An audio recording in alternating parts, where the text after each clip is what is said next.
AP assembly సమావేశాలు ముగిసిపోయాయి. ముచ్చటగా 3 రోజులు జరిగిన సమావేశాలు ప్రత్యేక హోదా పోరులో నలిగిపోయాయి. అటు అధికార పక్షం ఇటు విపక్షం ముండిపట్టు పడడంతో ప్రజా సమస్యలేవీ చర్చకు రాలేదు. స్పీకర్ పోడియం దగ్గర వైసీపీ ఆందోళనకు దిగడం వివాదాస్పదమైంది. బయట మీడియా పాయింట్ దగ్గర సైతం ఇరు పార్టీల నేతలు కొట్టుకున్నంత పని చేశారు.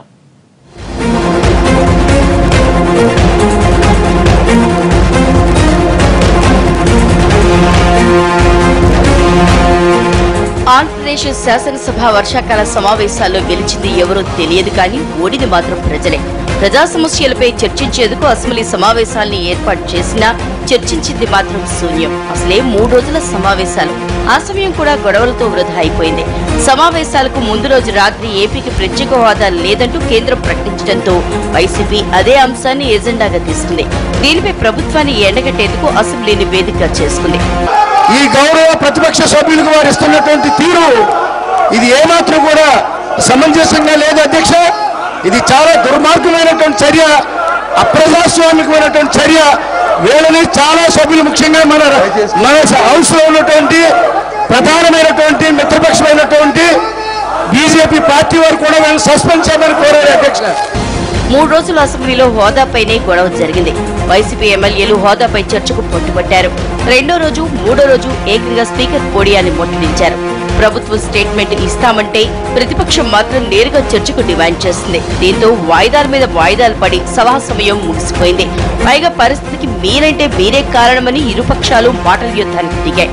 ప్రజానీకానికి ఈ సభ ద్వారా మీరు ఏం చెప్తున్నారు? సభలో రౌడీజం చేస్తారా? సభలో ఉన్నటువంటి ఆస్తులను ధ్వంసం చేస్తారా? సభలో ఉన్నటువంటి చైర్మన్ గౌరవించకుండా స్పీకర్ స్థానాన్ని అగౌరవపరచడమైనా మీకు ఈ ప్రజలు ఇచ్చినటువంటి మీకు అధికారం?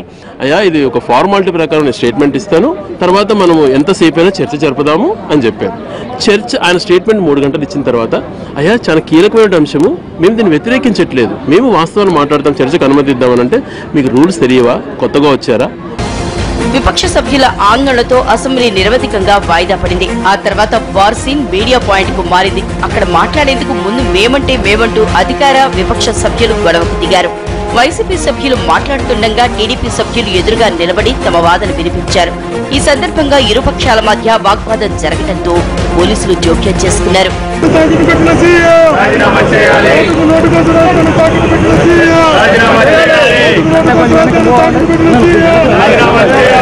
ప్రత్యేక హోదాపై మాట్లాడనీయకుండా సభలో తమ గొంతు నొక్కారని ప్రతిపక్ష నేత జగన్ ఆరోపించారు.